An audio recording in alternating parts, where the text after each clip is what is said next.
Bienvenue sur l'Estamitech.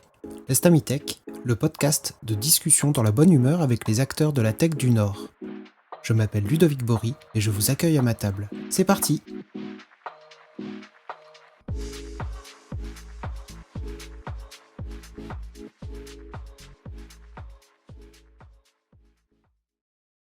Salut à tous, bienvenue dans cet épisode estival de l'Estamitech. Avec Julien ici présent, on a décidé de tester un nouveau format pour parler un peu de l'actualité tech, locale ou nationale. On fera des épisodes quand l'envie nous prendra pour parler d'un événement local ou plus généralement d'articles qui nous ont plu.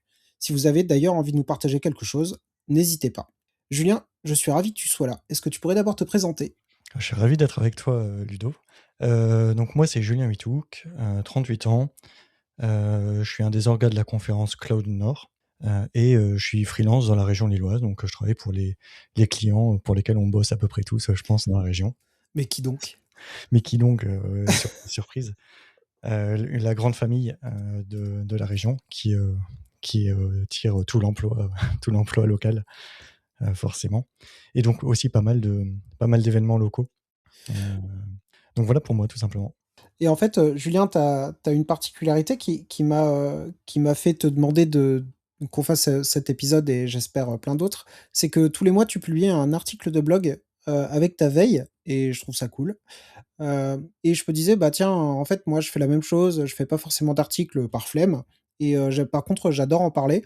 Alors autant, essayer de se retrouver et puis comme au café du coin, comme dans un Estamitech, on en discute et puis voilà. Alors 1er, thème, de l'épisode, on va essayer de faire une petite passe rapidement sur comment est-ce que tu fais ta veille et comment est-ce que je fais ma veille. J'ai fait passer quelques entretiens, dernièrement à des développeurs et développeuses un peu plus jeunes et je suis assez étonné qu'en 2026, ça reste un sujet de savoir comment est-ce que tu structures ta veille. C'est pas si facile que ça. Donc, dis-moi en quelques mots, si tu peux, me partager tes petites astuces. Ouais, carrément, donc je suis d'accord avec toi, hein. C'est vrai que la question en entretien, moi, j'aime bien la poser aussi, et en fait, on observe que des gens ont soit une façon structurée de travailler, soit pas du tout. Moi, je fais plutôt partie des gens qui essayent de structurer un peu ce travail-là. Donc moi, je pense que j'ai 2 niveaux de veille. J'ai une veille exploratoire où je ratisse très large, mais je rentre pas forcément dans le détail. Et j'ai une veille plus profonde, plus d'apprentissage, quand je vais avoir un sujet qui va m'intéresser, où là, je vais vraiment mettre les mains dedans, tu vois? Et en faire des confs. Et bah, oui, voilà, en faire des articles, en faire des confs, et cetera. Et donc, la veille exploratoire, grosso modo, je la fais depuis mon canapé, sur mon smartphone, en lisant, du flux RSS, du blog. On pourrait donner, tout un tas de noms de blogs ou d'autres de blogueurs qui publient des articles sur internet, qui sont intéressants. On pourrait se faire une liste, essayer de la partager, hein, ça pourrait être aussi Ouais. intéressant, je pense, entre nous. Mais je pense on essaiera de mettre quand même quelques liens, dans les notes de l'épisode avec, les sites incontournables ou les blogs incontournables, hein. Et hem et donc moi, ma veille de surface, elle passe par ça. Donc, suivre des blogs à travers des flux RSS à l'ancienne, parce que ça existe encore en 2026, des gens qui lisent des flux RSS et des gens qui publient des flux RSS. Avec Google Reader, c'est ça? Avec Google Reader ou pas, hein, c'était l'outil, il y a quelques années. Aujourd'hui, on peut citer des outils, Ouais, ouais, entre ouais, nous, ouais. ouais. Moi, j'utilise un outil qui s'appelle InnoReader, qui est un outil, RSS, donc tu viens agréger tes différents liens et après tu peux aller dire: «Bah, voilà, ce lien-là, je l'ai lu, je l'ai pas lu», et donc voilà, c'est plutôt pratique. Ça marche sur appli mobile et tu peux l'avoir aussi en appli, web classique, OK. donc ça marche pas trop mal. Moi, je suis sur Feedly, Feedly, ouais, OK. Bah, écoute, c'est, même esprit du coup, RSS à l'ancienne. carrément. Donc ça, c'est une de mes sources d'informations. Après, je passe pas mal de temps sur les réseaux sociaux aussi, Blue Sky, LinkedIn aussi un peu. On retrouve pas mal de contenu, tech sur ces réseaux-là, donc c'est aussi une source d'infos, pour moi, et souvent, ça m'amène à aller découvrir, un nouveau blog, tu sais? Et donc du coup, bah, ça vient rajouter un blog, un flux dans mon appli. Un peu de sites, spécialisés, sur la tech, moi j'aime bien le site next.inc, où c'est de l'actu tech. Mais Et avec des articles assez argumentés, poussés et recherchés quand même. ouais, il y a un vrai travail de journalisme derrière. Enfin, ouais, on peut parler de journalisme, quoi. C'est pas, on est loin du blog, du petit blog ou du petit site tenu par des amateurs. Là, on a vraiment un truc sérieux. Disons que Numérama, c'est de l'actu et Ouais, Next, c'est plus, vraiment un travail journalistique, autour de un peu plus recherché quoi, un peu plus ouais, je suis poussé. d'accord, ouais. Et Mais c'est eux, payant. ils ont un traitement particulier sur des sujets un peu poussés, sur tout ce qui est souveraineté, sur tout ce qui est réglementaire, Écologie ces derniers temps un peu. écologie aussi, ouais. Donc IA, Écologie, forcément, tech quoi. écologie, ouais. Ouais, c'est ça. Et donc voilà, ils ont une approche aussi intéressante et donc c'est aussi une bonne source de veille. Forcément des podcasts. L'Estamitech, j'écoute tous les épisodes de l'Estamitech. J'écouterai peut-être pas celui-là parce que ça va être bizarre de s'entendre. Mais ouais, parmi les podcasts, pareil, on peut en citer quelques-uns. J'aime bien le podcast IFTT, alors c'est If This Then Dev, Ouais. qui est plutôt chouette sur base d'interviews avec Bruno, Bruno Soulez. un truc comme ça, ouais. Bruno Ok, Soulez. désolé Je Bruno si tu oui. nous écoutes. Mais ton podcast est hyper cool. J'aime bien aussi Message à caractère informatique, où ils font aussi, ils discutent de news aussi. Donc ça, c'est animé par les gens de chez Clever Cloud. Et puis plus récemment, il y a le podcast À la French, qui est co-animé par 3 ou 4 personnes dont 3 j'oublie les personnes, noms. ouais. Alors Euh, il y a ouais, mais il y a notamment Jean-Baptiste Kempf. Kempf qui y participe. Et là, ouais, ça discute bien aussi.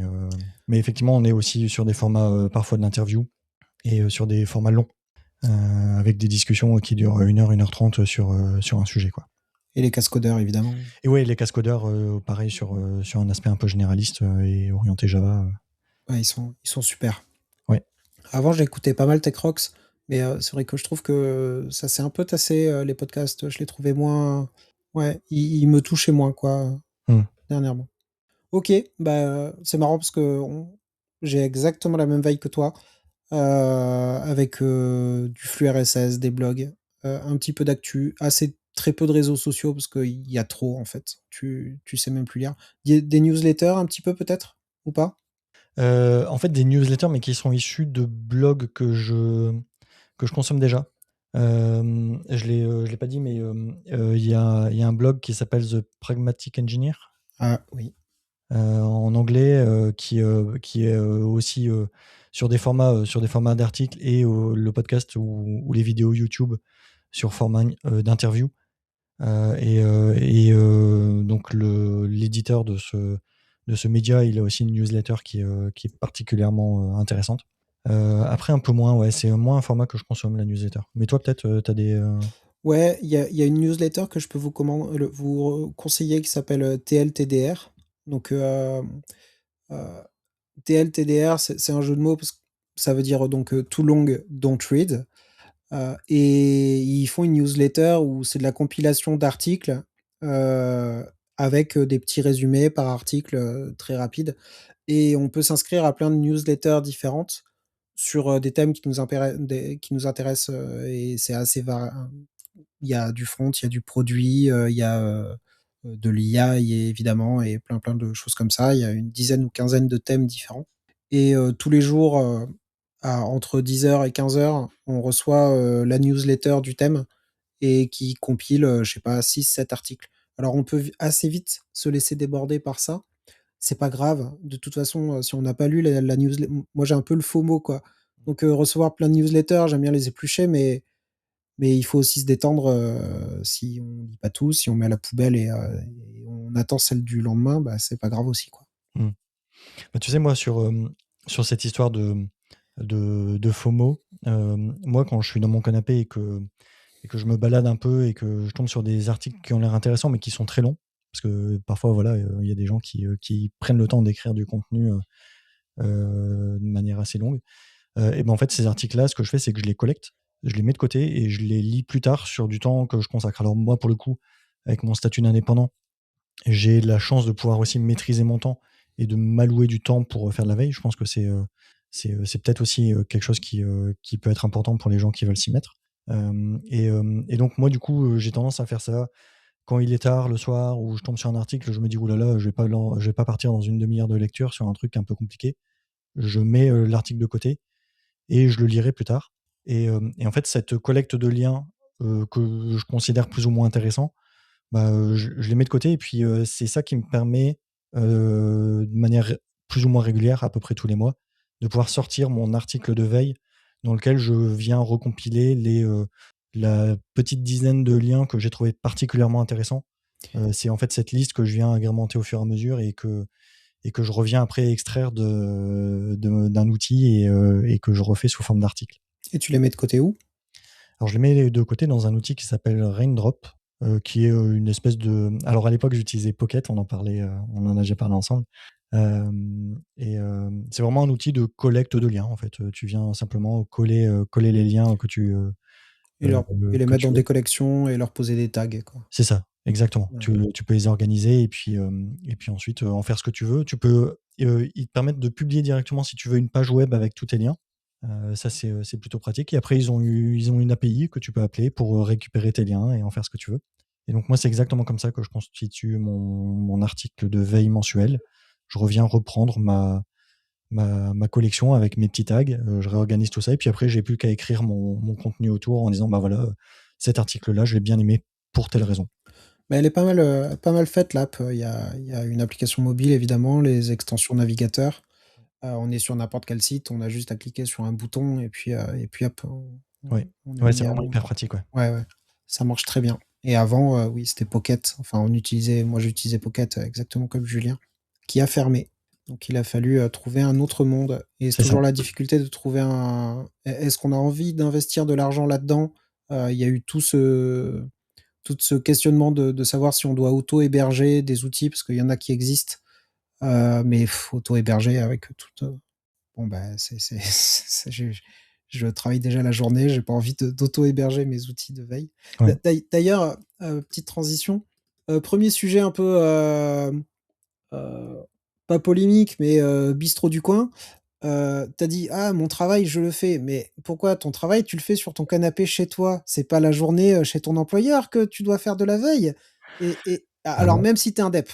Donc mais si tu étais employé, à quel moment tu dois faire ta veille, pour ouais, toi? c'est une excellente question. Effectivement, ça peut mener à débat. Moi, j'ai des convictions assez fortes là-dessus. Moi, je pense que ça fait partie de la responsabilité de l'employeur de contribuer à la maintenabilité enfin, au maintien des compétences. Je dis maintenabilité parce que je suis voilà, au maintien des compétences des salariés. Et donc du coup, pour moi, la formation et la veille, ça rentre dans ce cadre-là. Donc du coup, je pense que c'est la responsabilité d'un employeur. Donc moi, en tant que freelance, bah, c'est ma propre responsabilité et c'est pour ma paume. Mais, je pense qu'en entreprise, effectivement, je pense que les entreprises doivent, allouer du temps aux salariés pour de la veille et pour de la formation. Oui, mais c'est vachement dur, tu vois? Moi, en tant qu'employeur, j'essaie de faire ça, tu vois? Mais c'est dur à en fait, c'est dur à cadrer, c'est dur à comment est-ce que du temps ne ça suffit pas, en fait, parce que Non, du temps, à la limite, tu peux moi, je trouve ça bizarre de donner du temps pour regarder des vidéos YouTube de Devox, par exemple, bah et je sais pas comment gérer ça, quoi, tu vois? bah, tu vois, nous, ce qu'on fait chez Equité, hein, je vais le prendre pour exemple parce que, voilà, moi, je fais partie aussi de cette boîte, je suis aussi associé, dans cette structure-là et nous, on a essayé de cadrer un peu, justement cette veille qu'on a souhaité sacraliser pour nos salariés. Et en fait, ce qu'on fait nous, par exemple pour Devox, pour les vidéos de Devox, il y a 2 ans, je crois, en fait, on avait fait une présélection de vidéos qui nous semblaient intéressantes à regarder par rapport au programme, par rapport à ceux qui avaient eu, la possibilité d'y aller et puis de voir des choses. Et après on s'était fait une demi-journée de non, même une journée de projection, en fait. On avait loué une petite salle avec un projo et on avait regardé les vidéos ensemble. C'est comme si on était allé à la conf, tu vois? Mais ben, voilà, on était dans une salle, de «réunion» entre guillemets et ça, en fait, ça a permis à tout le monde de revivre, un peu des éléments de la conférence et de pas simplement dire: «Ah ouais, j'ai regardé un peu vite fait la vidéo dans mon canapé, je l'ai regardé en x1.5 et puis, et voilà». Non, on y était, on l'a regardé et après on en a discuté et donc du coup, on a recréé un petit peu cette ambiance et ça avait pas trop mal marché. Mais ta veille de surface, tu es d'accord avec moi que c'est un peu tous les jours, tout le temps, Ouais, la veille de surface, c'est vraiment, bah, parce qu'à la limite, je veux bien que pour un employeur, ça soit facile de donner du temps pour d tu catégorisé en 2. J'aime bien la veille de surface et la veille un peu plus, ouais, la deep veille, ouais, appelons ça comme ça. Et la deep veille, si tu as un sujet, assez précis à aller creuser, tu as envie d'en sortir un petit article, un truc, bah, dégager du temps, c'est facile, tu vois? Mais la veille de surface où, tiens, tu tombes sur un article, tu le lis et qui demande quand même un certain attrait, une certaine proactivité de la part du développeur ou de la développeuse, c'est pas simple, quoi. Et pour l'employeur de fournir comme ça cette curiosité, quoi. ouais, Ou alors il faut, nous on a un Slack où on partage tous les articles, on a un channel veille et tout le monde partage, les articles qu'il a trou sur lesquels il est tombé pour essayer d'attirer la curiosité des autres. ouais. Ça, c'est super, hein, parce qu'effectivement, comme tu dis, la veille de surface, je pense que, ça, c'est très difficile à cadrer et donc du coup, passe dire que tu t'alloues du temps pour faire une veille de surface, c'est compliqué. Du coup, tu te balades sur YouTube, tu espères tomber sur du contenu et cetera et moi, les meilleurs contenus, sur lesquels je tombe, c'est à un moment donné, bah, je scrolle, je clique sur un lien et puis je tombe sur un contenu qui est ouf et c'est un peu du hasard, quoi et ça, du coup, effectivement, à cadrer, c'est un peu compliqué. Donc là, pour le coup, le channel Slack, de veille, c'est, super parce que ça veut dire que les gens qui font un petit peu cette veille de surface, qui reviennent la collecter et donc pour les personnes qui ont pas le temps ou et cetera, bah, tu as déjà, en fait, le travail qui a été fait et tu peux récupérer les liens et aller les consulter, donc ça, c'est chouette et par contre, effectivement, la veille plus profonde, ça, c'est facile à sacraliser, et c'est facile à allouer du temps parce que du coup, il suffit d'avoir un sujet. Alors il suffit, c'est peut-être déjà, un grand mot, mais une fois que tu as identifié un sujet et ben, voilà, là, on peut dire: «OK, on timebox le truc, tu as une journée, tu peux bosser dessus, tu peux essayer de produire du code, essayer de produire un article, et puis avoir le temps qu'il faut pour tester la techno et te faire un vrai avis et ça, du coup, pour les salariés, nous, on arrive à le sacraliser, sans trop de problèmes et ça marche pas mal. Mais effectivement, la veille de surface, en fait, ben, ils la font, comme ils peuvent s'ils souhaitent et nous, le vrai temps consacré, il est sur cette veille plus profonde. Par exemple, dans les éléments de veille ou dans les outils de veille qu'il peut y avoir, il y a les meet-up locaux. Oui, Bon, ben les meet-up, c'est pas en journée, quoi. C'est encore que, il y a des meet-up entre midi et 2. Là, tu peux inciter les gens et tout à y aller. Mais le soir, bah, tu as autre chose à faire, quoi, bien et sûr. que d'aller en meet-up. Et pourtant, des fois, les sujets sont cool, les speakers sont cool, c'est comme ça que tu te fais ton réseau professionnel et plein de choses. Et j'ai pas un avis arrêté sur la question, je comprends les 2, mais n'empêche que je des fois, je trouve ça dur de donner du tout cuit, en veille aux gens en disant: «Bah, regarde, moi j'ai lu ça, j'ai lu ça, j'ai lu ça, j'ai vu ce meet-up, j'ai vu ces gens. Qu'est-ce que tu en penses? Et tiens, je te le donne». Et bah, oui, mais moi j'ai pris sur mon temps perso pour, te donner à toi, pour te faire grandir aussi toi, et je trouve ça cool de pouvoir en parler, mais mais je sais plus en fait, comment situer, la frontière dans la veille pour que ma veille ne fasse pas trop partie de ma vie perso, tu vois? Mmh. Bah, après, ouais, c'est vrai que c'est toujours un peu compliqué, comme tu dis, un meet-up, c'est le soir, donc ça nécessite, de prendre du temps, en dehors du cadre professionnel. Hem et on pourrait parler aussi, des confs, hein, les confs, quand tu te déplaces en conférence, Ah oui, tu ouais. vois, ben, c'est aussi du temps en dehors, potentiellement, le midi, tu rentres pas chez toi, ça peut traîner le soir, s'il y a des soirées où justement tu profites pas des soirées parce que tu dois rentrer donc le sujet, il est aussi un peu lié.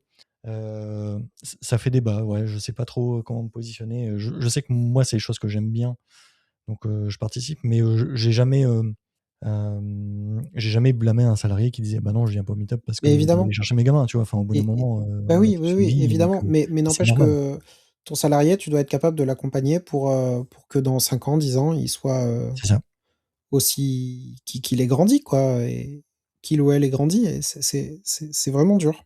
C'est pour ça que, je pense que, tu vois, sacraliser des périodes de veille, où justement, bah, voilà, tu peux passer du temps, professionnel, sur la journée, pour travailler un sujet qui t'intéresse, parce que tu choisis aussi ton sujet, hein. Moi, j'impose pas des sujets aux gens en disant: «Ah bah, toi, tu vas regarder Kotlin, Non, toi, tu vas oui. regarder machin». Ça a pas d'intérêt, en fait, autant que les sujets viennent, des personnes, si elles ont une idée, si elles ont un intérêt, particulier dire: «Bah, voilà, nous, ce qu'on t'alloue, on te donne du temps, quoi et on te donne du temps professionnel. Tu es pas chez ton client, tu es tranquille, tu peux venir, si tu veux venir au bureau pour être, dans l'ambiance bureau et puis vraiment, pouvoir bosser et discuter avec d'autres gens, tu peux. Si tu veux faire ça en télétravail parce que tu es mieux à la maison, tu peux aussi, mais on te sort de ta mission, pour que tu puisses, faire cette veille et puis, après l'idée, c'est que, bah, cette veille, on se la partage aussi entre tous les gens de l'entreprise. On a des temps, bah, tu vois, un peu quand tu as toujours ces fameuses réunions, d'entreprise où tu présentes les chiffres, la partie RH, comment la boîte va et cetera. Bah, nous, on a aussi un temps où on partage la veille et chacun dit un petit peu ce sur quoi il a bossé et cetera.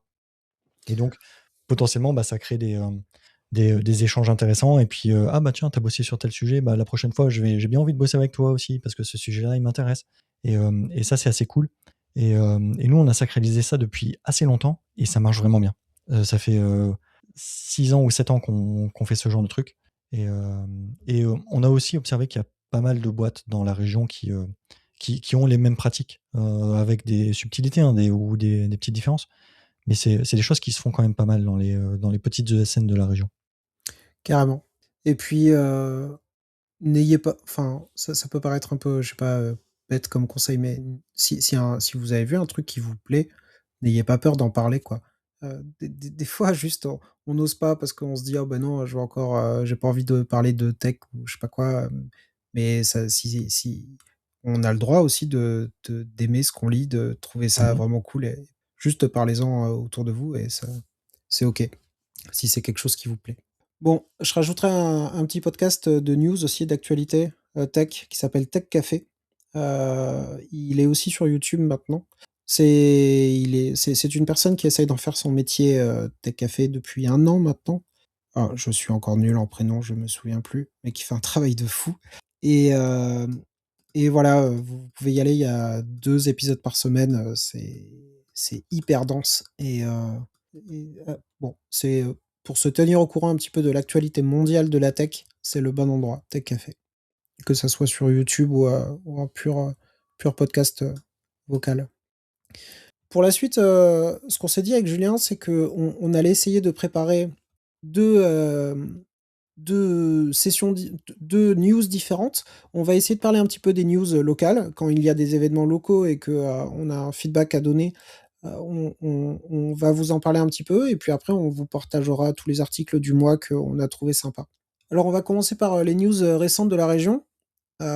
Fin mai déjà, il y a eu le Dev Summit, co-organisé avec, ADO et Decathlon. Donc, ADO, ça fait déjà une paire d'années, je crois, qu'ils font un Dev Summit, et cette année, c'était apparemment énorme, co-organisé avec Decathlon. D'ailleurs, ADO et Decathlon, pour la peine, ils avaient un stand commun au Dev Lille.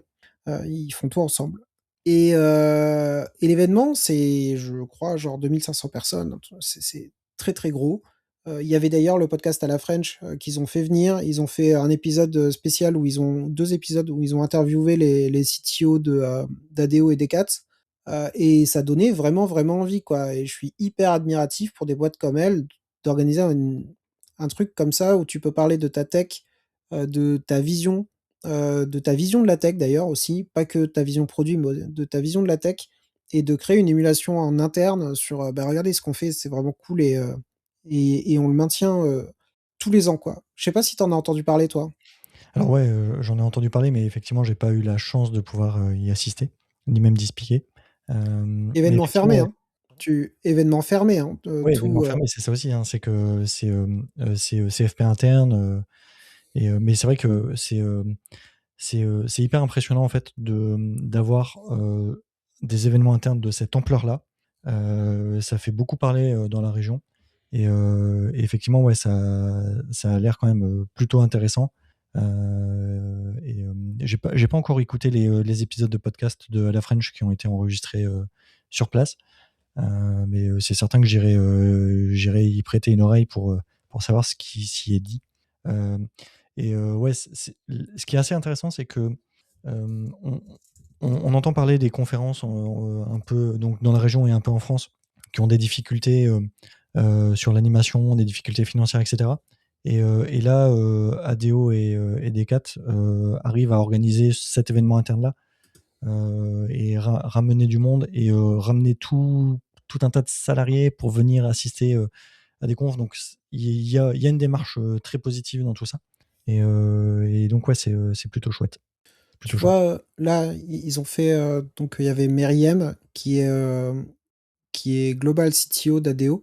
Donc Meriem, je crois que c'est une ancienne Docto Paris et qui est maintenant, CTO chez ADO et ils interviewaient aussi Romain, qui a le même poste chez Decathlon.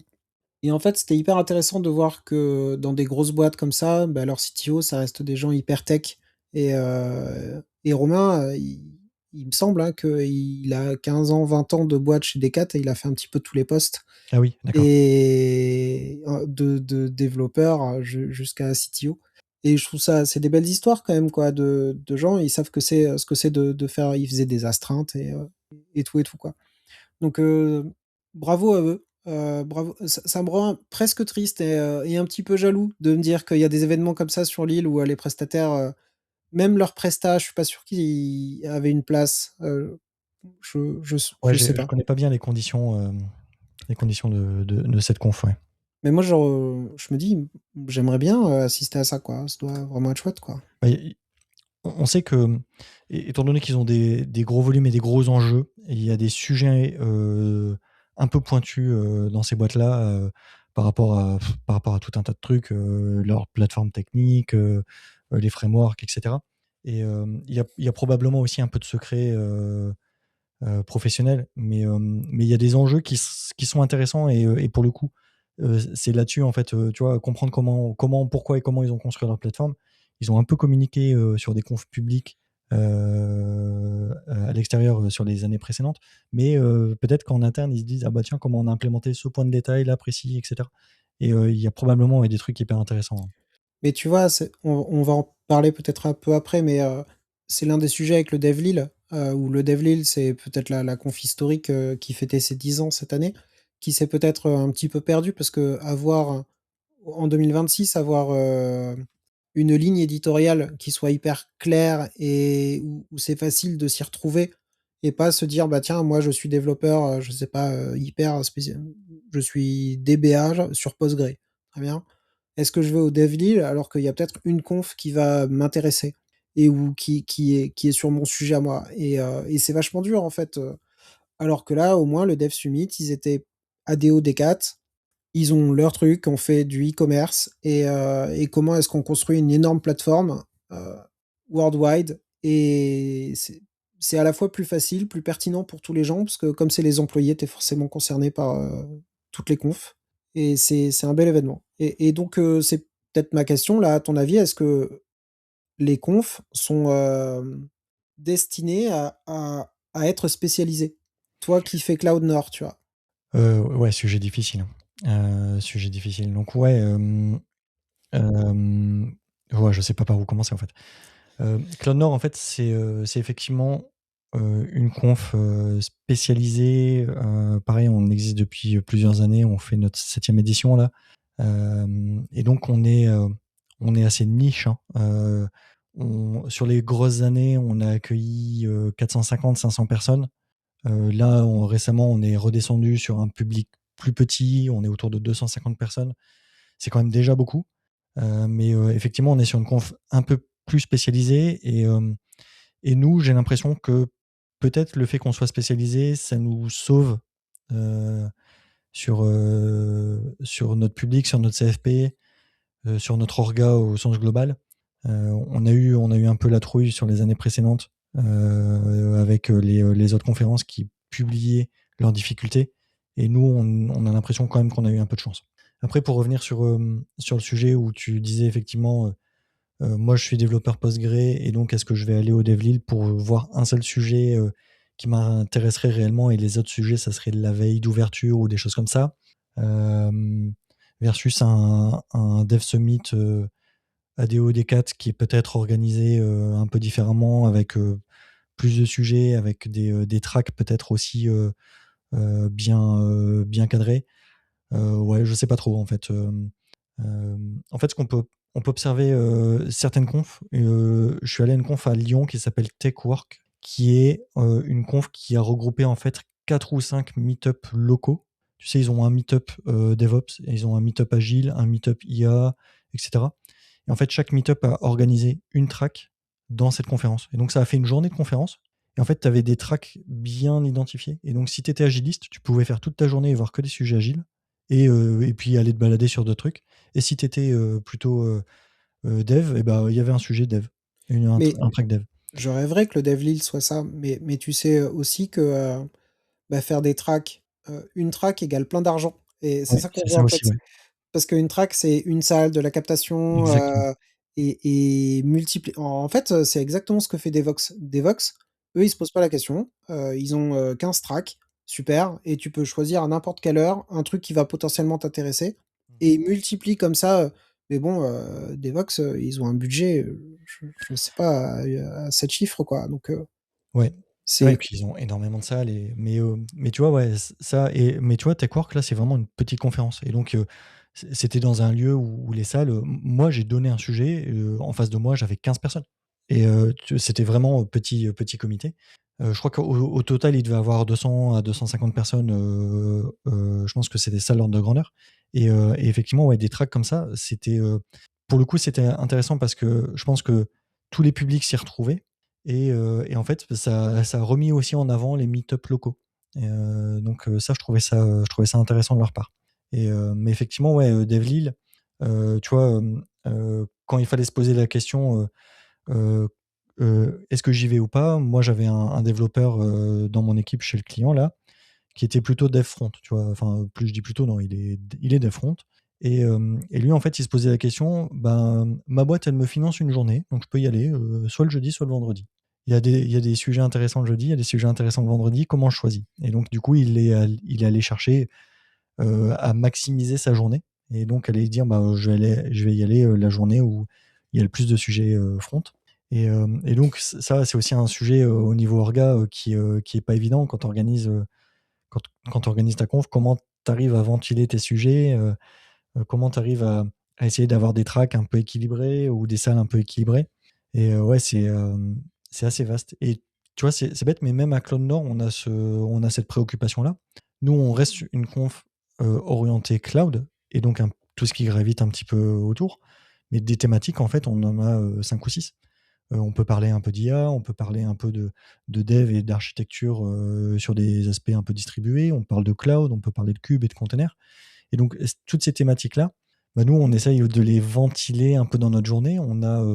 Nous, on a deux salles principales et une salle pour les labs, et donc du coup, on essaye à chaque fois de mettre en face des sujets, grosso modo, on accepte 2 sujets IA, et ben, on les met, dans 2 salles, sur le même créneau horaire, ah bon? en se disant que, ben, tu passes la journée dans une salle, ben, tu vois un peu de tout, D'accord, et c'est le parti OK. qu'on essaie d'avoir. J'ai l'impression que Devlil, l'agenda, il est peut-être un peu construit, aussi comme ça, et donc ouais, par rapport aux différentes conférences, est-ce que la spécialisation, ça permettrait de s'assurer d'avoir un cœur de participants, plus, peut-être plus impliqués, peut-être plus, je sais, ouais, je sais pas trop, c'est, vaste sujet. En tout cas, pour, conclure sur, le Dev Summit, bah, moi, j'adorerais parler avec, Romain et Myriam. Donc, si vous écoutez cet épisode et que vous les connaissez, parlez-nous de l'e pa par parlez-leur de l'Estamitech. Moi, ça serait vraiment chouette, déjà, de parler du Dev Summit et puis de parler de leur métier de CTO dans une grosse boîte. C'est quand même quelque chose qui me fascine, quoi. L'annonce est passée. Donc, l'événement qu'il y a eu, juste après, c'était le DevLille, le 11 et 12 juin. Bah, comme d'habitude quand même, on parlait de Call for Paper, les confs étaient particulièrement qualitatives, cette année. C'était un peu plus tech que les autres années aussi, je trouvais Oui. et je moi, c'était un bel événement. Je sais que les organisateurs en ont vraiment bavé, et pauvre Manu qui était sur scène, ça se voyait, quoi. Et j'ai quand même, bah, bravo à eux, hein, 10 ans de DevLille. Moi, j'étais président pour les 2 ou 3 premières éditions, du DevLille et je sais l'investissement que c'est. Quand je suis parti, c'était un événement, bah, comme Cloud Nord quoi, de 200-300 personnes et voilà. Je sais aussi qu'ils vont revenir vers tous les participants pour poser des questions pour les prochaines années. Si vous attendez quelque chose d'une conférence, d'un bel événement, réfléchissez-y et vraiment aidez-les, aidez toutes ces personnes du DevLil à faire l'événement qui correspond, à savoir, je sais pas, est-ce qu'ils doivent revenir sur une journée, pas une journée? Est-ce qu'ils doivent se spécialiser, sur, certaines thématiques? Est-ce que ça sert à quelque chose de faire l'IA puisqu'il y a d'autres confs IA, sur l'île? Ou de faire des sujets cloud puisqu'il y a Cloud Nord? Je c'est plein de questions qui se posent et que les organisateurs se posent. Aidez-les et donnez votre avis, je pense que là, il faut vraiment les submerger d'avis, différents Mmh. et je pense que ça les aidera fortement, quoi. Participez à un sondage pour une fois dans votre vie. C'est ça vaudra le coup. Ouais, je suis d'accord parce que c'est, effectivement, en tant qu'orga, on a nos attentes à nous, orga, et on a aussi nos attentes, qu'est-ce qu'on aimerait bien voir dans notre conf, finalement. Mais, effectivement, c'est, savoir ce que souhaite le public pour pouvoir, aller dans cette direction-là, c'est pas évident si le public ne s'exprime pas, et donc ouais, donnez votre avis sur la conf, sur ce que vous aimez, sur ce que vous aimez moins, ou ce que vous aimez pas du tout, et ce que vous aimeriez voir, c'est effectivement intéressant pour les orgas pour pouvoir, savoir quoi faire, et quel avenir donner à la conf, ouais. Organisateur bénévole, on ne le rappellera jamais assez. Ouais, orga bénévole, tout à fait. On donne beaucoup de temps. Ouais, mais c'était, enco même le lieu, il se posera sûrement la question du lieu, tu vois? Est-ce que l'île Grand Palais, c'est un chouette lieu pour ça? Bah, c'est impressionnant et il y en a pas 10 000 des lieux, sur la métropole pour accueillir 1 500 personnes, quoi. Bah, Bon, les lieux, on les a connus sur l'historique du du du Devlin, Devlil, hein. Ça a ouais. commencé, dans des petites salles dans une école, avec des amphis, bah, un peu comme ce qu'on fait à Claude Nord, hein, finalement, on est sur un plus petit format maintenant. L'époque, cinéma, c'était chouette, hein, aussi, Bah, ouais, moi j'ai adoré le Kinépolis, Kinépolis et j'ai adoré mais alors on m'a expliqué que, le Kinépolis, si tu veux multiplier en l'espace sponsor est assez petit, c'est ça. donc c'est très bloquant, sauf si tu veux louer, tout le rez-de-chaussée et tout, mais bon, Mmh. c'est pas possible et ensuite, si tu veux multiplier le nombre de tracks, beh, tu dois réserver la salle de cinéma comme si elle était pleine toute la journée, quoi, Et là, heu ça coûte très cher. et donc ouais, c'est ça et tu peux te permettre d'avoir une salle, 2 salles, 3 salles, bon, très bien et ton budget, il explose après parce que tu sais que tu vas juste pas, vendre plus de tickets qu'un certain nombre et multiplier le nombre de tracks en parallèle, c'est avoir des salles un peu vides et avoir des salles un peu vides, c'est juste pas possible en termes Ouais. de prix, quoi. Mais moi, dans mon monde idéal, le kiné, c'est quand même un endroit que j'affectionnais un peu, quoi. Bon, on verra bien et le dernier événement qu'il y a eu là, au mois de juin, c'était l'Agilil. Donc l'Agilil, je n'y suis pas allé, cette année et de ce que j'ai compris, c'est pareil, l'Agilil, il y a une fatigue, sur plusieurs points de vue, hein, financière, organisation, et puis, aussi une fatigue, peut-être, du thème pur d'une conf autour de l'agilité, où aujourd'hui, le métier de dev se cherche un petit peu. Mmh. Donc, voilà, il y a le DevLil et l'Agilil, qui vont sûrement se renouveler, d'une manière ou d'une autre en 2027. Ouais, et puis, pareil, j'allais dire manque de bol, mais comme c'est des événements qui tombent à des dates assez proches, et même, en incluant le Dev Summit, hein.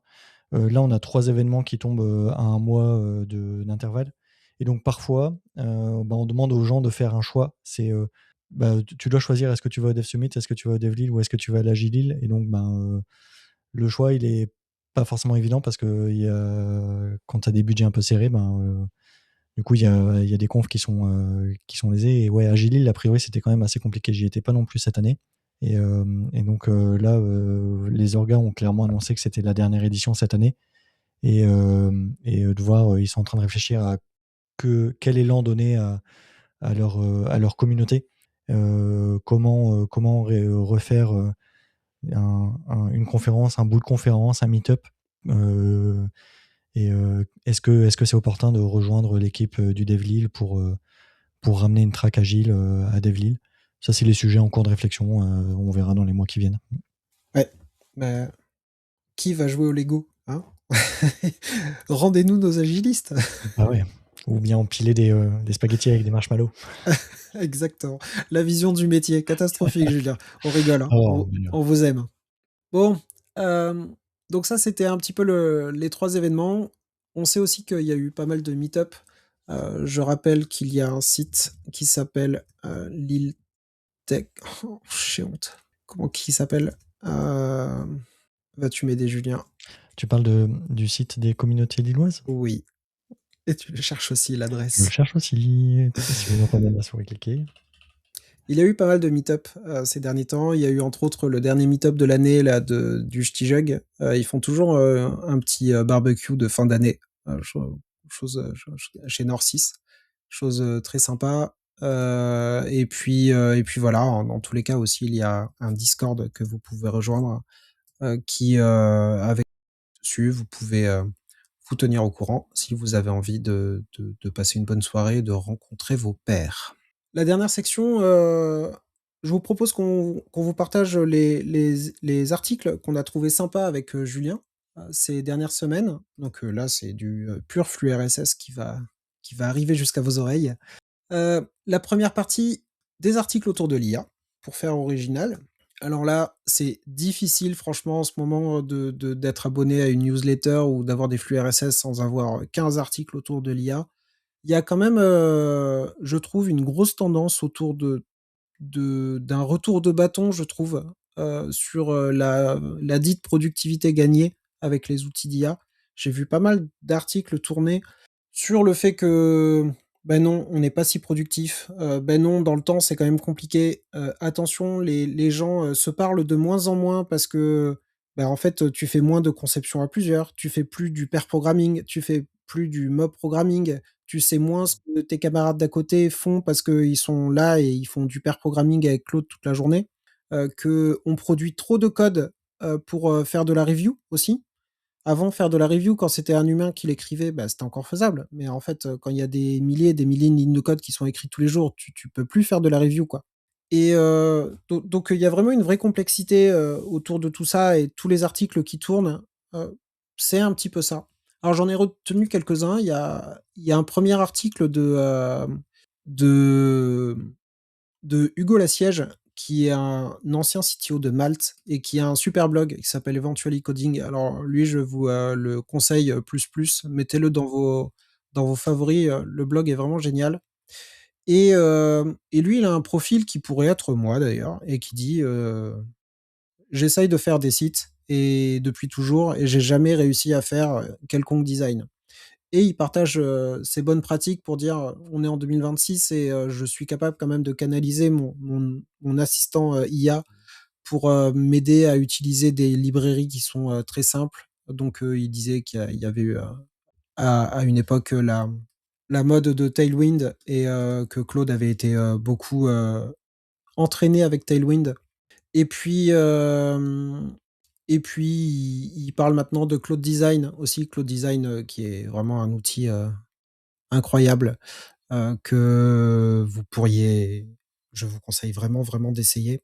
Hem et c'est marrant parce que c'est vraiment quelque chose qui mélange plein de choses. Il en parle un peu, comment on fait du design avec Claude Design. Il dit: «Bah, soit on fait des prompts, soit on lui donne des screenshots». Mais en fait, comme c'est, dans votre appli Claude, vous pouvez aussi, lui donner tous vos composants historiques, et puis avec tous ces composants, il va être capable de les récupérer et de générer des écrans qui sont complètement cohérents. Heu, Parce qu'il connaît votre historique, quoi, il a le code sous la main. Et et ce qui est vraiment canon aussi avec le design, il en parle, il y a ce côté mock-up. Avant, faire un mock-up avec Adobe, avec ma product manager et on galérait toujours à faire des petites démos, des écrans sympas et faire du clic-clic à gauche, à droite pour, juste, arriver, devant les personnes de l'entreprise ou des clients et leur disent: «Regardez, est-ce que ça vous parle?» Et on était quand même assez vite limité parce que c'était pas notre métier principal et on galérait un peu, quoi. Et avec Cloud Design, tout de suite, il fait des trucs mock-up incroyables où les animations, tout est cohérent, les données qui arrivent sont cohérentes. Ouais. C'est vraiment cool. Donc C'est le juste milieu entre, le mock-up dessin qui est pas très interactif et que donc du coup tu as du mal à communiquer avec, le Figma qui est au pixel près, sur lequel tu fais ton workflow et là du coup tu mets beaucoup d'efforts pour designer ça et donc là du coup tu peux avoir cet intermédiaire où Exactement, tu arrives à mais designer, tu vibe code un design et que tu arrives à le démontrer rapidement et à exactement, trouver du feedback, quoi. mais ma take là en ce moment, c'est que de toute façon, moi, Claude Design, Claude Code et Claude Chat, je sais pas comment on appelle ça. Tout ça va fusionner de toute façon et je suis à peu près persuadé que tous les utilisateurs de Claude seront des personnes qui vont juste créer du produit d'une manière ou d'une autre. Si tu as des compétences techniques, eh bien, tu vas les mettre à profit pour cadrer à mort la façon dont le projet doit fonctionner. Mais si tu t'intéresses pas au produit et à la finalité du produit, ça de toute façon, tu y arriveras pas, quoi et ça c'est plus ça qu'on attend de toi, quoi. Donc, je pense qu'il y a vraiment une direction comme ça qui est en train de se faire et là, pour la petite anecdote, bah, la product manager avec laquelle je travaille, va donc a son compte, GitHub et puis il peut récupérer le design system du produit et puis, potentiellement, il pourra faire directement des petites pull requests pour, Ouais. proposer des modifications sur les design systems et le design system va lui servir à créer toutes les maquettes des fonctionnalités qu'elle a envie, quoi. Donc c'est quand même un changement de paradigme, assez fort. En tout cas pour nous, on est une équipe, de moins de 10 personnes, quoi. Donc voilà, c'était le premier article et il y en aura sûrement d'autres parce qu'il en écrit assez souvent, Hugo et ils sont vraiment, vraiment chouettes. 2e article, un petit peu d'auto-promo.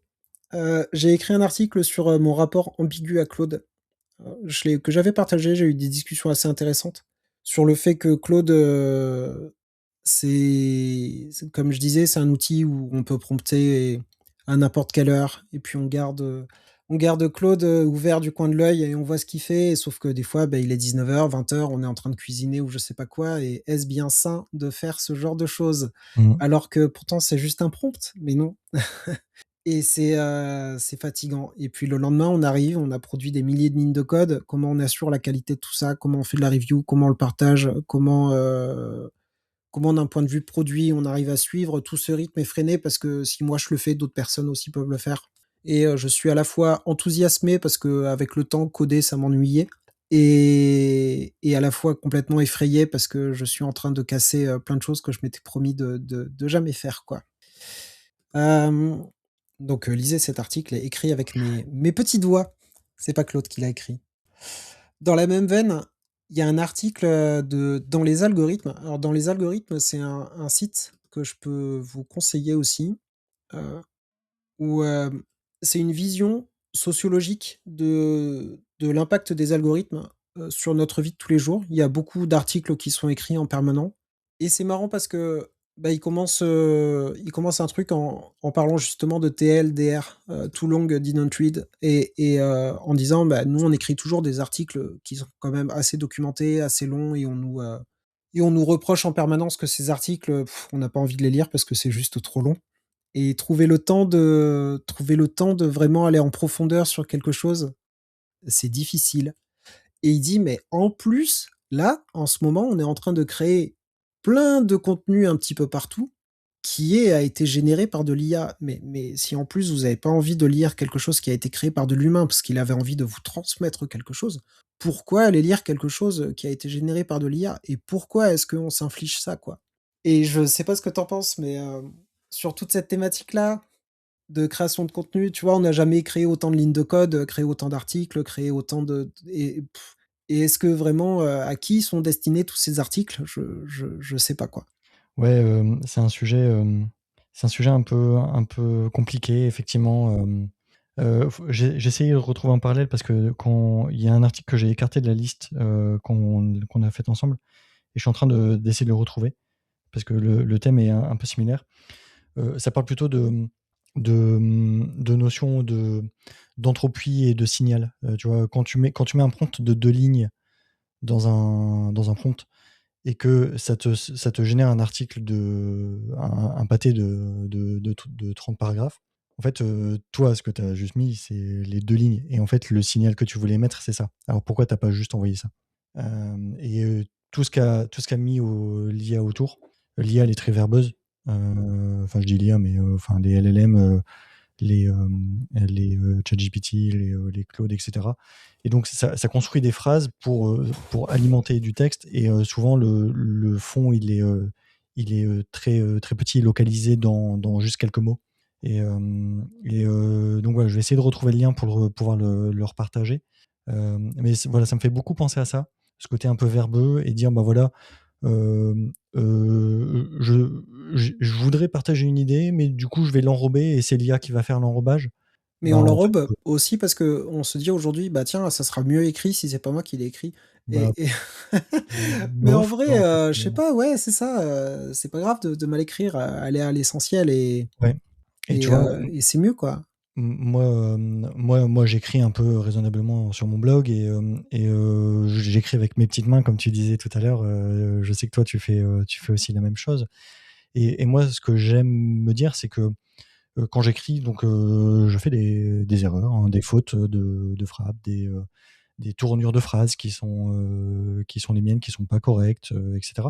Et en fait, tout ça, ben, ça vient de moi. Et donc, du coup, le ton que j'emploie, mes tournures de phrases, elles sont propres à moi. Et j'espère que les gens qui me lisent reconnaissent ce ton-là, et que ça fasse partie un peu de mon truc. Et pareil, j'aime bien me dire que s'il y a des gens qui prennent le temps d'aller lire ce que j'ai écrit, bah, il faut que j'ai pris le temps de l'écrire. Mon prochain article, je demanderai à Claude de l'écrire dans le style de Julien Wittouk. Ouais, alors il y a des gens qui ont fait l'expérience, et il paraît que c'est assez bluffant. Mais tu vois, moi, je me sentirais à titre personnel, si je mets dans un prompt: «Bah, vas-y, écris un article sur les nouveautés de Java 26», et je le publie avec mon nom dessus, même si je l'ai relu, enfin, je sais que je l'ai pas produit, enfin, j'ai l'impression d'arnaquer mes lecteurs, en fait, tu vois? Et pourtant des lecteurs, j'en ai pas beaucoup, enfin, il y a un truc un peu étrange dans cette approche-là. Ouais, mais tu sais Autant que je mette mes 10 lignes de contenu, et puis c'est tout, je publie ça, tant pis. tu sais, il y avait, parce que quand tu fais de la recherche, les gens là aujourd'hui qui font de la recherche, ils se posent plein de questions sur, je fais une thèse, j'ai 3 ans devant moi pour écrire une thèse et les 3 ans, historiquement, je vais caricaturer un peu, mais la première année, tu avais, du recueil de données sur l'existant. Bon, très bien. La deuxième année, je faisais de l'expérience et puis j'essayais de commencer à me dire: «Tiens, il faut que je publie des articles» et ma troisième année, je fais de la rédaction et de l'article et puis ma thèse finale. Mais si tu réfléchis à vraiment ce truc de recueil de données plus, rédaction et synthèse de mon truc, mais la répartition de ton temps, de ta thèse, elle peut complètement, changer, tu vois? Le recueil de données aujourd'hui, en fait, je pense que les chercheurs d'aujourd'hui font pas la même chose qu'il y a juste 10 ans, tu vois? Et pareil pour la rédaction de ta thèse, mais tu deviens docteur avec une rédaction de thèse sur un document hyper pointu potentiellement. Est-ce que c'est vraiment toi qui l'as écrit, qui t'es tapé les, 300 pages avec tes petits doigts? Mais je suis pas sûr, quoi et tu es docteur et tu écris ton nom, devant le document, quoi. Ouais. Donc, le rapport à l'écrit et le rapport à la création de contenu est en train aussi un petit peu de vriller, je sais pas quoi penser de ça, quoi. Ouais, il y a une vraie réflexion de fond, là-dessus, hein. Mais ouais, je sais que, tu vois, sur le côté thèse, en fait, en fait, je pense pas que tu mets pas 3 ans à rédiger une thèse, en fait, tu mets 3 ans à devenir expert du sujet. Et donc le le livrable qui permet de confirmer que tu es expert du sujet, c'est ce document qui est la thèse. Et donc effectivement, si tu délègues, ce travail qui est censé t'amener sur l'expertise, si tu le délègues à une intelligence artificielle, toi, tu es pas expert sur le sujet. Tu es expert en prompt, ou tu es expert en collecte de documents, et en agrégation, je sais pas, mais tu vois, il y a un truc, Ouais, ouais, j'entends, mais j'entends. Je tu sais vois, pas. il y a d'autres sujets aussi, sociétaux, hein, on peut parler du processus d'apprentissage. Quand tu as des gens qui utilisent ChatGPT pour faire leur rédaction, parce qu'ils ont une rédaction à rendre, bah, en fait, ils ont délégué ce processus-là à ChatGPT, et ça veut dire qu'en face de nous, on a des gens là qui ne sauront pas écrire. parce qu'ils ont pas fait l'exercice eux-mêmes, ils ont pas fait d'erreur, ils ont pas été corrigés et donc du coup ce truc-là n'a pas été ancré dans leur apprentissage. Est-ce que c'est grave ou pas? On pourrait vraiment se poser la question. Est-ce que c'est, parce qu'après tout, moi je roule dans une voiture, je suis incapable de la faire fonctionner, moi-même, tu vois? Je suis incapable de faire fonctionner un moteur à explosion. Heu, Est-ce que c'est grave? Je pense que non, il y a d'autres gens qui sont capables de le faire. Est-ce que c'est grave si un lycéen n'a jamais écrit lui-même une rédaction, mais qu'il a tout le temps délégué à ChatGPT? On peut se poser la question. Je pense que c'est grave. Mais ça, c'est mon côté, boomer. Mais tu vois, ça frise ce genre de réflexion, quoi. On y vient, est-ce que c'est vraiment quelque chose qu'on a envie de déléguer à une machine? Mais je On sais est pas. là-dessus. Je suis entièrement d'accord. Moi, j'ai une gamine de 9 ans là et bah, ça m'interroge vachement, quoi. Tu vois le programme scolaire, comment il est fait, comment tu apprends à faire les exos toi-même et tout et je me dis: «Mais là, tous les collégiens, lycéens, étudiants, les étudiants, ils sont». Je me souviens aussi que tu en avais marre de faire, tous tes trucs chez toi et tous tes rapports chez toi et là, on te donne des outils clés en main pour, t'éliminer des heures de travail, bon, je suis très curieux. En tout cas, en termes de veille, je me suis bien rendu compte là que ces derniers, jours, semaines, je sais pas si c'est l'été qui a amené ça, mais j'ai l'impression je vois une explosion du nombre d'articles autour de ce sujet-là, ce qui est sûrement une bonne chose. Mais on voit bien que, ça a transformé une partie de la société quand même, une partie des métiers et qu'il ré tout est encore à faire, quoi et on sait pas ce que ça va donner et à côté de ça, il y a Claude qui a donc annoncé qu'aujourd'hui, ils allaient inclure leur, Fable dans les forfaits, Teams en partie, parce que soi-disant, Fable, est hyper demandé et ils sont très contents et c'est hyper utilisé donc ils ont décidé de ne pas faire, que de l'usage au crédit, mais d'en mettre une partie au forfait. Donc voilà, aujourd'hui, vous pouvez aller, faire du Fable. Fable, je sais pas si tu l'as testé, Julien? Malheureusement, non. Ou heureusement, je ne sais pas. Mais non, j'ai pas encore testé Fable.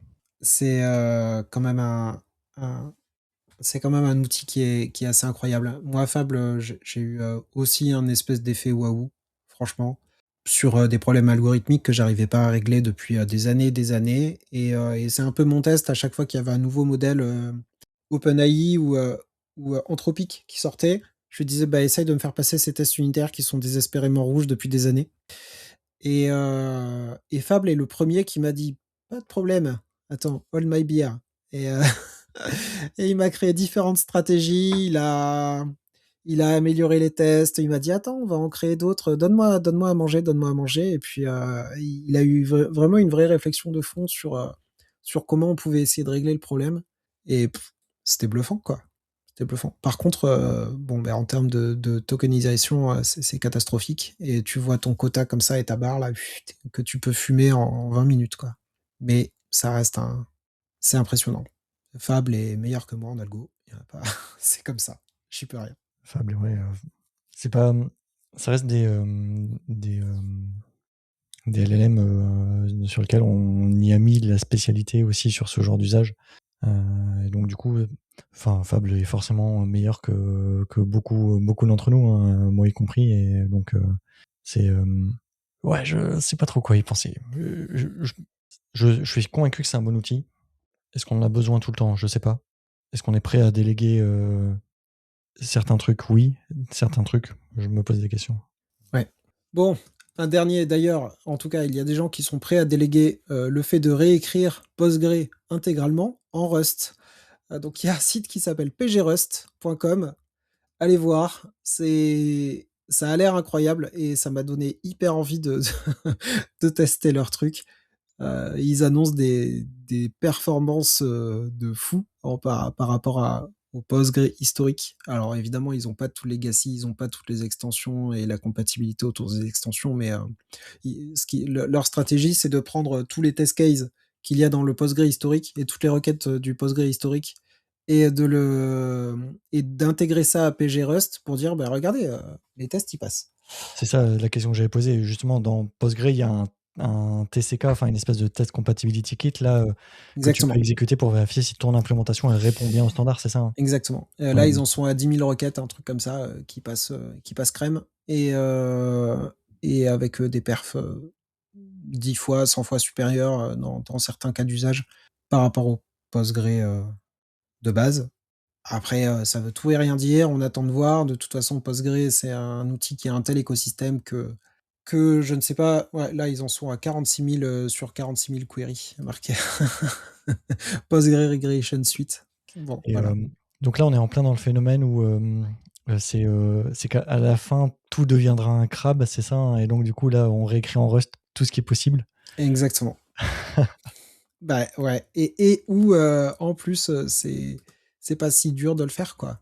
C'est ça qui est fou aussi, et là, ils en sont donc à une compatibilité Postgre 18, Waouh! et enfin, en tout cas, d'un point de vue, juste description, ça a l'air vraiment, vraiment, vraiment chouette et je me demande, où est-ce que ça ira? Hem Et je suis très curieux de ce qui va se passer avec, des autres. Pourquoi ne pas tout réécrire en Rust, finalement? C'est ça, tout, le crabe vaincra a priori. Le crabe vaincra, ouais. Mais Linus là, Torvald, tu as vu, a défendu aussi l'utilisation de l'IA dans le développement du noyau Linux. Ouais, Hein. news très, très, très récente, hein, mais après, c'est quelqu'un de très pragmatique, hein, Linus, hein, si même s'il a Petite colère. des petites, ouais, voilà, je cherchais le terme, merci. Mais effectivement, à partir du moment où, il arrive à utiliser, l'IA, comme un outil, que ça produit du code raisonnable, qu'il a relu et qu'il admet, être correct, ben, OK, pourquoi pas. Donc ça, pour le coup, c'est plutôt, une bonne idée. J'ai l'impression que ça on va voir ce qui se passe, mais, c'est intéressant, ouais, en tout cas, de voir quelqu'un comme lui, heu, utiliser ces outils-là. Dans une partie produit, tu as découvert un petit peu AT Proto, toi, ces derniers temps. Qu'est-ce que tu Ouais. fais avec? Alors je le découvre en tant qu'utilisateur, hein, c'est-à-dire que j'ai un compte Blue Sky depuis, que c'était en accès, tu sais, à l'époque où il fallait se partager des codes d'accès, donc je sais pas combien de temps, mais voilà. Et donc là, récemment, en faisant ma veille, je suis tombé sur quelques articles autour de l'AT Proto, et je m'y suis intéressé un peu plus et je trouve ça plutôt passionnant et donc j'ai tendance à orienter un peu ma veille là-dessus, hein. J'ai eu mon arc souveraineté là en début d'année et là du coup je vais sur un arc AT Proto et donc j'ai quelques articles intéressants à ce sujet-là. Donc il y a d'excellents articles de Dan Abramov qui est, une personne qui a beaucoup bossé autour de React et qui lui aussi se passionne, pour, AT Proto et qui a écrit des articles de vulgarisation pour expliquer le protocole. Qu'est-ce que c'est? Comment ça fonctionne? Et donc c'est vraiment hyper intéressant et c'est illustré de manière très simple. Et donc voilà, si vous connaissez pas le protocole, je vous invite à aller lire ces articles. Ça se lit assez bien, et c'est, voilà, plutôt facile d'accès. C'est écrit en anglais. Par contre, il y a, Édouard, qui anime la communauté française, autour d'AT Proto là, qui a fait une traduction française avec l'accord de Dan, de ces articles-là et qui les a publiés sur le site, atproto.fr. Ouais, qu'on a Donc reçu pareil, en on mettra le podcast. lien de la traduction et pardon? Qu'on a reçu en podcast, donc il Oui, y a effectivement, que 2 tu as reçu en épisodes. podcast, Ouais. récemment et donc voilà, ça c'est, des articles plutôt intéressants.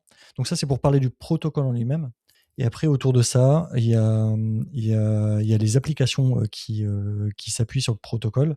Moi, j'ai un peu bossé autour de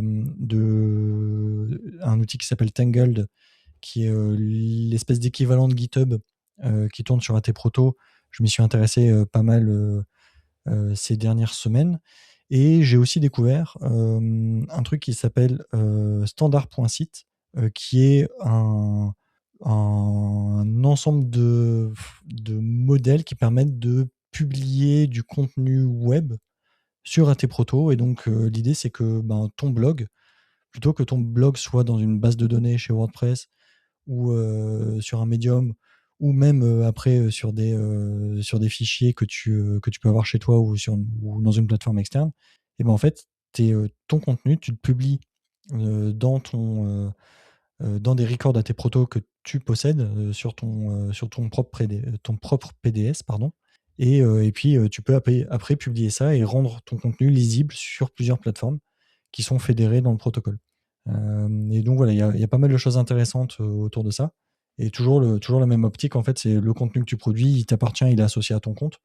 Et après, tu peux avoir de la portabilité avec une ou plusieurs applications qui permettent de le consommer, de le lire ou de publier. Donc ça, c'est plutôt cool. Et donc voilà, des articles plutôt en tuto autour de ça. Ça marche. Tu veux t'y lancer? Bah écoute, moi, je pense que là, aujourd'hui, mon blog, il est publié avec Hugo, donc l'outil. Tu écris en Markdown et c'est un moulinet de Go qui fait un site statique. J'ai commencé à regarder, à prendre mon contenu Markdown et réussir à le publier sur des records AT Proto et voir ce que ça donne après en lecture sur des trucs. J'ai un peu expérimenté. Ok. J'ai pas eu beaucoup de temps ces derniers temps, mais je vais essayer de le faire cet été. Donc, pas que veille de surface, mais veille un peu profonde. Ouais, je vais peut-être rentrer sur la veille un peu profonde là-dessus, ouais. Et après, il y a d'autres outils très cool hein, sur AT Proto. C'est dingue, en fait, les gens développent tout un tas de trucs. Il y a un équivalent de Twitch qui s'appelle stream.place. C'est sur AT Proto. Il y a un équivalent d'Instagram où tu peux publier des photos, des stories, des machins. Tu as des équivalents de Letterboxd où tu peux publier tes reviews de films, de séries, etc. Il y a un équivalent de LinkedIn qui s'appelle sifa.id sur lequel tu peux publier ton CV. En fait, il y a une espèce de mine d'or de use case là, qui pop à droite à gauche. Et c'est vraiment hyper intéressant. Et ce qui est, quand tu pousses un peu sur les concepts, grosso modo, à tes protocoles, ça peut devenir ton back-end en fait. Tu vois, c'est une espèce d'API qui est ouverte et ça peut venir remplacer ta base de données et ton back-end. Et en fait, tout ce que tu as développé, c'est juste un front, ton appli. Et quand tu penses comme ça, en fait, ça ouvre tout un tas de possibilités. Et le côté protocole ouvert et social, tu as déjà un compte sur Blue Sky, ben, du coup, tu as déjà un compte pour toutes les applis qui tournent sur AT Protocol, en fait. Et tu peux retrouver les gens que tu follow, etc. Ben, tout ça est déjà dedans. Et ça, c'est quand même incroyable, en fait. Moi, je trouve ça passionnant. Et donc, ouais, je lis beaucoup, beaucoup d'articles là-dessus et je joue pas mal en ce moment sur AT Protocol. Ouais. Je suis très curieux de savoir si la sauce va prendre, quoi. En tout cas, le Blue Sky, voilà, ça a pris. Les trucs autour, c'est un peu niche. Après, voilà, on observe, on verra ce qui se passera, hein, tout simplement. Mais voilà, en tout cas, c'est intéressant. Tu as partagé aussi un article sur Git Ouais, et sur une dernière version de Git. ouais, alors, moi, j'aime bien, sur Git, avoir tu sais, une ligne de commit bien propre, bien rangée. J'aime pas avoir des commits qui s'empilent en disant: «OK, test 1, test 2, test 3». Et donc, très vite, quand tu veux manipuler du Git, tu te retrouves à manipuler du Rebase, du Fixup, et donc tout ça, c'est des commandes qui étaient un peu compliquées à exécuter. Et donc, alors il y a des outils qui sont venus un peu enrober Git pour faciliter ça. Souvent les outils graphiques, les graphiques un peu, tu vois, à la GitKraken ou le Rebase interactif, ça se fait dans une petite fenêtre, tu glisses tes commits, tu peux faire un reward de tes commits assez facilement. Et ben en fait, chez Git, je pense qu'ils ont compris qu'ils avaient peut-être un sujet autour de la developer experience sur ces gestes-là. Et en fait, il y a une sous-commande Git qui est récente qui s'appelle Git History. Et cette commande History, elle a d'autres sous-commandes qui sont en cours de développement. Il y a une sous-commande qui s'appelle Reward qui est sortie déjà il y a quelques versions qui permet de renommer un commit et donc en changer le message.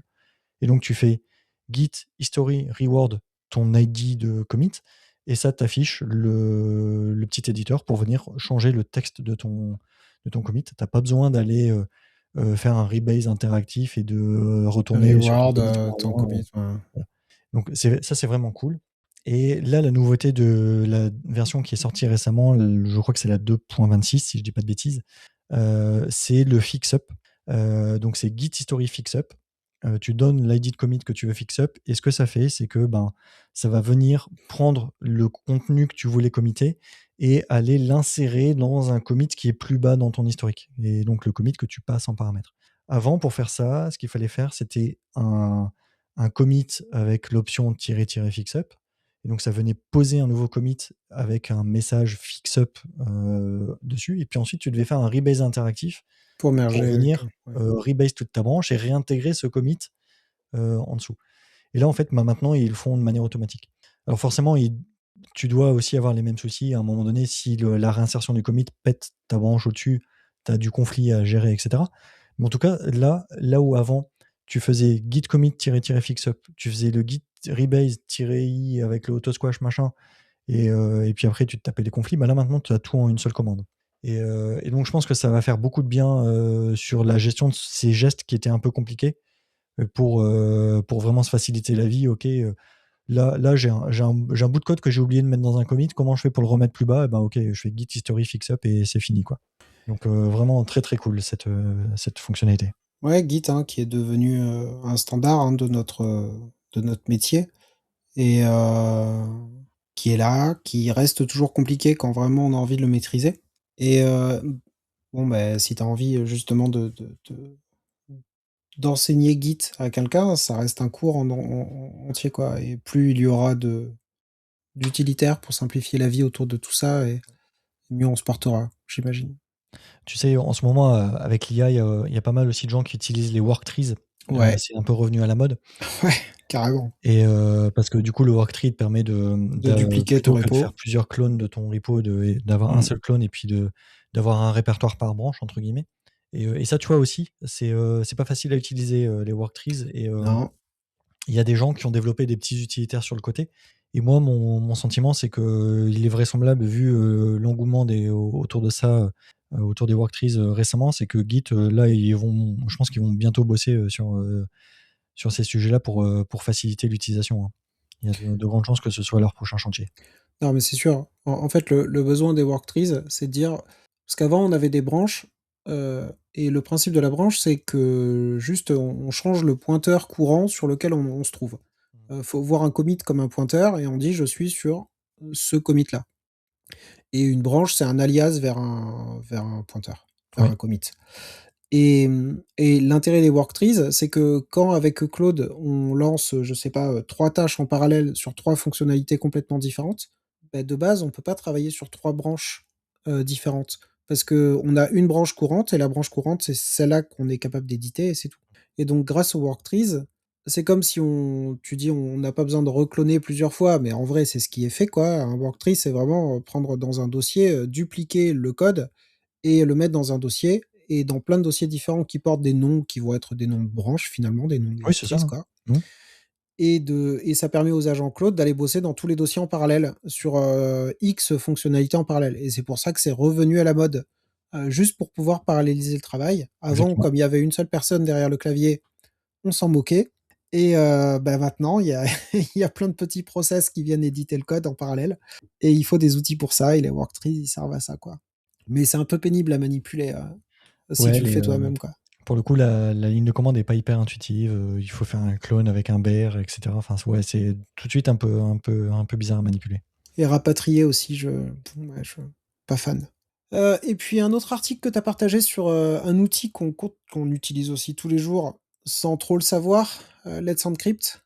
Ouais, là, effectivement, c'est un blogueur que je suis, Sebos666, qui s'est posé des questions autour de Let's Encrypt et de la souveraineté. Donc ça, c'était la fin de mon arc souveraineté. Et Il y donc, a une fin à ton arc? non, il y a pas de fin à cet arc. En fait, ça va être des épisodes, réguliers, en fait, je pense.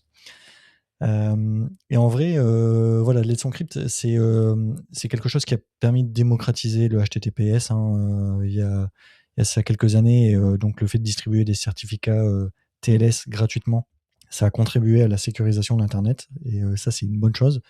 Par contre, il s'avère que Let's Encrypt, ben, c'est sous autorité, états-unienne, et que, ben, quand il y a des pays qui sont, sanctionnés par les États-Unis, Let's Encrypt bloque ses services pour ces pays. On n'en est pas là, nous, en Europe, mais en tout cas, voilà, on peut se poser la question, ben, est-ce qu'il y a une alternative européenne sérieuse à Let's Encrypt? C'est la question que s'est posée ses boss. Et donc, ben, lui, il a un peu cherché, à la fois sur l'offre de service commercial, est-ce que tu peux avoir des certificats gratuits? Est-ce que tu peux avoir des certificats wildcard, c'est-à-dire des certificats qui permettent de Domaine. protéger plusieurs domaines avec une petite étoile, un peu comme dans une regex? Est-ce que tu peux avoir ces certificats-là gratuits? Et aussi, techniquement, est-ce que les fournisseurs de ces certificats implémentent les protocoles automatisés d'acquisition du certificat, de vérification de qui possède le domaine et de renouvellement? Donc, c'est le protocole qui s'appelle ACME. Ça doit être Automated Certificate, quelque chose, hein, rien à voir avec le ACME de Bip Bip et Coyote, là. Le fabricant de bombes, c'est ça, Tu Acme? sais pas. Peut-être que On ça sait vient de pas, là. peut-être, ouais. Mais en tout cas, voilà, c'est le nom de ce protocole et donc lui, il est allé creuser justement, quel fournisseur implémente, quelle, sous-partie du protocole et le constat, ben, c'est que grosso modo, hein, il y a pas d'alternative sérieuse, à Let's Encrypt, en Europe. Il y a des fournisseurs qui implémentent le protocole. Si tu achètes un certificat, chez un fournisseur, ben, tu vas pouvoir faire du renouvellement automatique et venir l'installer en automatique sur tes serveurs. Mais une vraie alternative sérieuse à Let's Encrypt, ben, aujourd'hui, il y en a pas. Et pourquoi c'est grave? Parce que les normes autour de TLS, elles évoluent et d'ici, je crois d'ici 2030, je crois que la durée maximale d'un certificat TLS, elle va être réduite à une durée courte. Courte, c'est, on parle de nombre de jours. Donc ça doit être 46 ou 49 jours, la durée maximale qui sera effective à partir de 2030. Je me suis toujours demandé comment ils tenaient la charge, ces gens-là. Le Bah, nombre c'est vrai que franchement, c'est une question intéressante, parce que quand tu dois émettre des centaines de milliers de certificats, et donc avoir du calcul cryptographique, pour venir générer des clés et cetera, il y a une charge volumineuse. Effectivement, je ne sais pas. C'est intéressant, à creuser comme sujet. parce que d'autant plus que si tu réduis la durée, bah, tu vas multiplier le nombre de renew, C'est ça. bon, Après,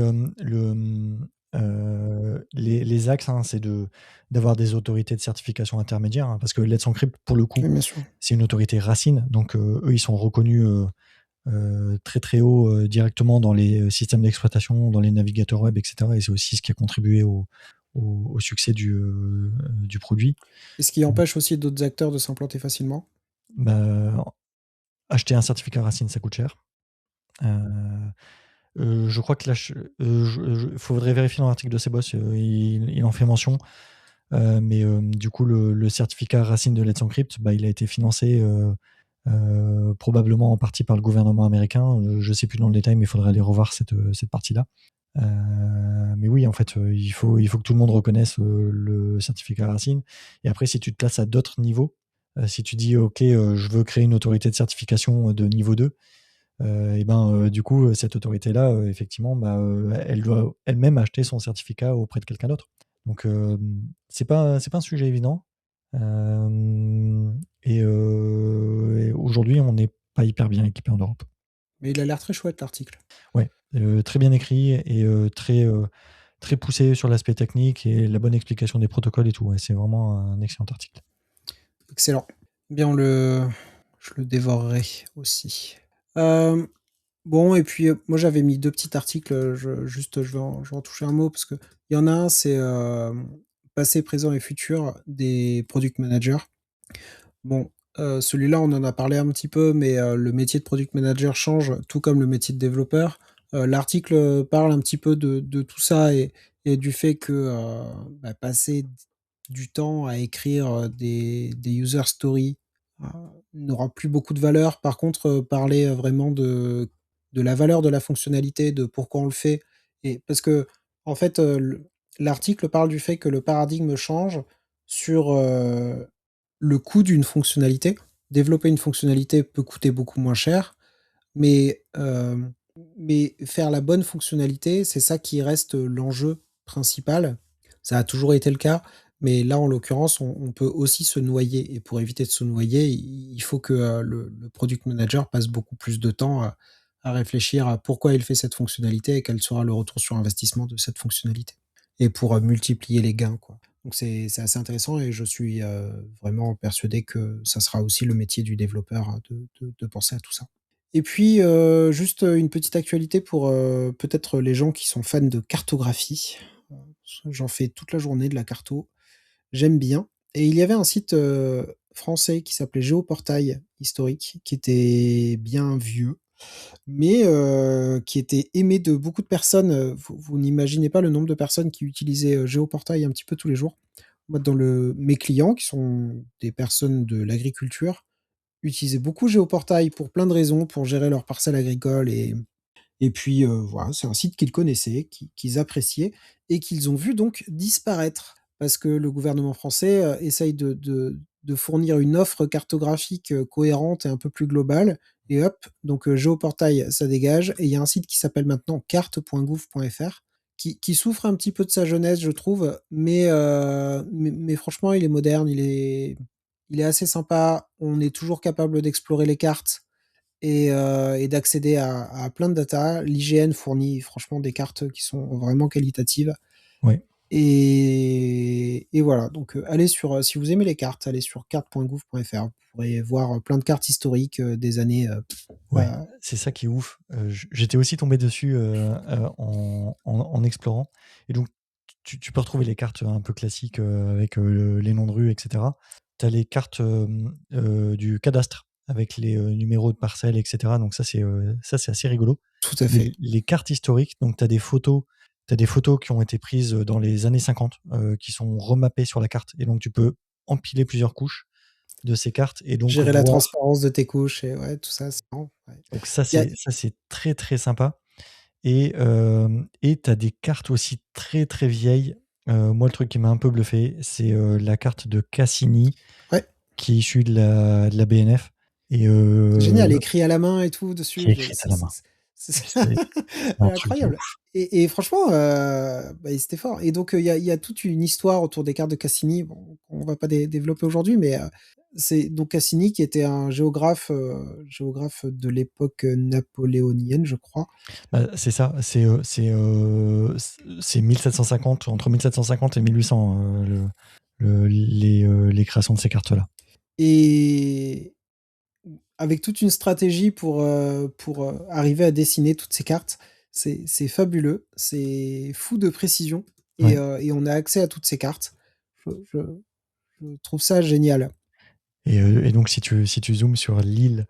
Tu as la vision de l'île, en voilà, en 1750 ou en 1800. Tu as l'île et tu vois les communes autour. Tu retrouves Helm, Lezennes, Ronchin, Lompré, Verlinghem, c'est assez ouf.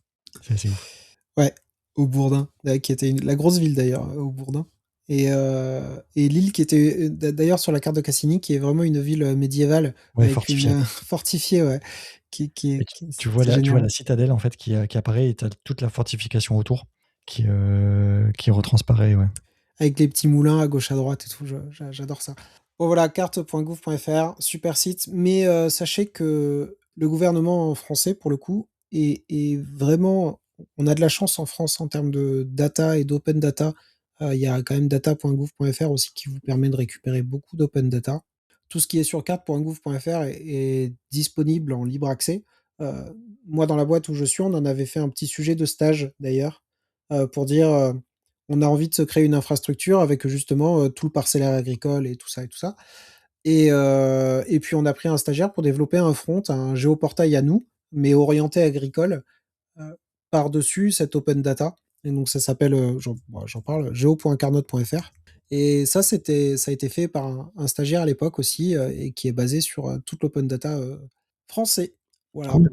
Ouais, ouais, ouais et c'est beaucoup plus dur. Il y a plein de pays qui ne fournissent pas ça ou qui fournissent ça, de façon payante ou qui n'ont même pas du tout la donnée. Donc bravo à ce qu'on peut faire de temps en temps et voilà, je pense qu'on a fait le tour un petit peu des articles qui nous bottaient. Ça fait 1 heure et demie. C'est pas Je mal. On s'était dit qu'on voulait faire 1 heure. je vous rassure, la prochaine fois, on essaiera de faire un petit peu plus court et on parlera de news mais dans tous les cas, moi, j'ai passé un bon moment, Julien. Je te Ouais, moi aussi. remercie beaucoup. Merci à toi. Si vous avez des articles à nous partager, n'hésitez pas, envoyez-les à Julien ou moi.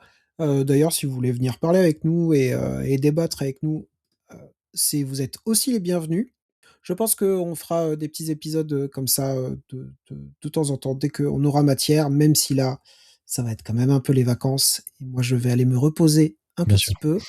Au mois d'août, vous aurez un article, je vais refaire un pas un article, mais un épisode de l'Estamitech qui parlera de la météo de l'emploi. Je l'avais fait l'an dernier et là, je vais refaire un épisode avec Damien pour, reparler de l'actu. C'est d'ailleurs, je recrute. Si vous êtes développeur back-end full stack, plutôt junior, venez me voir aussi.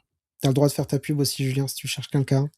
Bah, nous, on va plutôt rechercher, des profils, un peu plus expérimentés, 2, 3, 4 ans d'XP, chez Equité, des profils, tech, dev back, dev front éventuellement, des profils un peu aussi, DevSecOps. Ça, c'est le genre de profil qui nous intéresse et on a déjà quelques petites pistes et on c'est plutôt pour un objectif, fin d'année. Donc, c'est démarrer des process ici tranquillement pour plutôt fin d'année, ouais. En tout cas, avec Damien, on va discuter du fait que, moi je trouve ça beaucoup plus compliqué de recruter aujourd'hui, bizarrement, qu'il y a encore 2 ou 3 ans, heu et je ne s évaluer quelqu'un, c'est dur. Savoir ce qu'on attend de la personne, c'est dur. Comment elle s'intègre dans les process qui sont en train d'être chamboulés, c'est vachement compliqué. Donc, je voulais discuter un petit peu de tout ça avec Damien qui connaît très bien cet écosystème et on aura, vous aurez donc ça fin août. Voilà. En attendant, je vous souhaite à tous un bon été. J'espère que votre dev body est au top après cet épisode. Julien, je te remercie encore Merci à toi, et puis à la bonnes vacances, prochaine fois. à la Merci. prochaine. Salut. Salut.